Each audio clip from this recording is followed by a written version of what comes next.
In this video, we're going to talk about how 555 timer chips work. Okay, now we've used several of these in class, but do you really know how to use them? In this video, I'm going to show you how to create a circuit that blinks at a certain rate, or that blinks an LED or a speaker or something like that a certain rate. Okay. Now what a 555 timer chip is, it looks like this on the right. You can also get a 556 timer chip, which is two of these combined. And it sends out pulses of voltage, like this. Okay, now you can change the duration of the pulses. You can also change the amount of volts with each pulse. But it sends a certain number of pulses per second through one of the pins. Okay, now here you can see the circuit. The voltage comes in through the top here, and it looks like it goes to the 4 and the 8 pin. I see some resistors, a capacitor. I'm not going to really show you why this circuit sends out pulses through the 3 pin, but I will show you how to alter this to make the circuit of your choice. Okay. Now this is one of the most basic ways to wire a 555 timer. In fact, you'll probably see a bunch of circuits that have this embedded into it somewhere.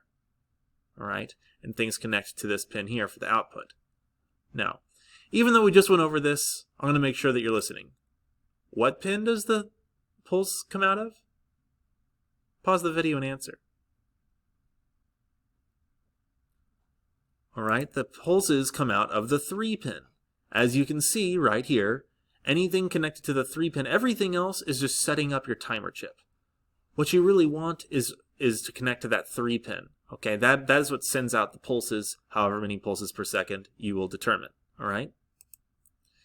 Now here is a little GIF of the electrons, so you can see that the output is turning off and on. Okay? Now why this happens is there is this capacitor down here. Now once it fills up, the electrons go through over here, through this 10 kilo ohm thing.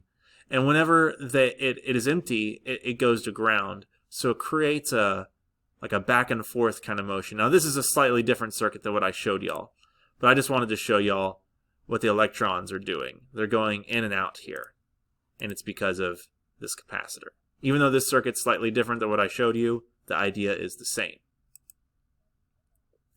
Now I'm going to show you how to calculate the pulses per second. This is going to seem kind of mathy, but bear with me, okay? Now frequency is the number of pulses per second. So if something has a frequency of 10 hertz, that means it's going to blink 10 times a second. Okay? That's what frequency is. Now to calculate the frequency of this, you see on the right, I have the first, the second resistors labeled, and then I also have this capacitor labeled. Those go in the equation. As you see in the equation, it's 1.44 divided by this thing with the resistors and the capacitor. Now, if, for example, I have a 10 kilo ohm, a 100 kilo ohm, and a 10 microfarad for these resistors and capacitors, you can plug those in. So here I have, on the bottom left, the 10 kilo ohm. Remember, kilo is 1,000. 100 kilo ohm. And then a microfarad is a millionth of a farad. So this is 10 millionths of a farad.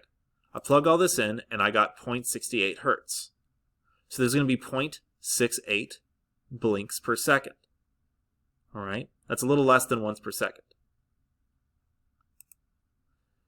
Now, maybe you're like, okay, Mr. Poe, that math is too much for me.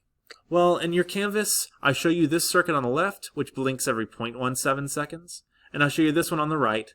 The only difference is the resistor here. Okay, so perhaps you don't want to do all this math. Maybe you just want to copy me blindly. That's okay. That's fine. Okay. In Canvas, I have this link here where you can play around with this circuit, and you twist the potentiometer. The potentiometer is just where the 100 kilo ohm resistor is. It changes the blinking of the LED. So look in your Canvas if you want to see this, or you can pause the video and just type in the URL. It'll bring you right here. Okay. So we've talked about that blinks once every 1.46 seconds. But what about something like this? This blinks way, way, way more often, and it's because of this capacitor. There's another use for this circuit. This circuit blinks every 0.00076 seconds, or over 1,000 blinks per second. Now the circuit on the left, you might want to use for an LED, but the circuit on the right goes to a speaker. All right, a speaker needs that many little buzzes per second. So in class, I gave students 7 minutes. They created this, but they connected a speaker to the output. And I have that right here, which is also in your Canvas. Good luck!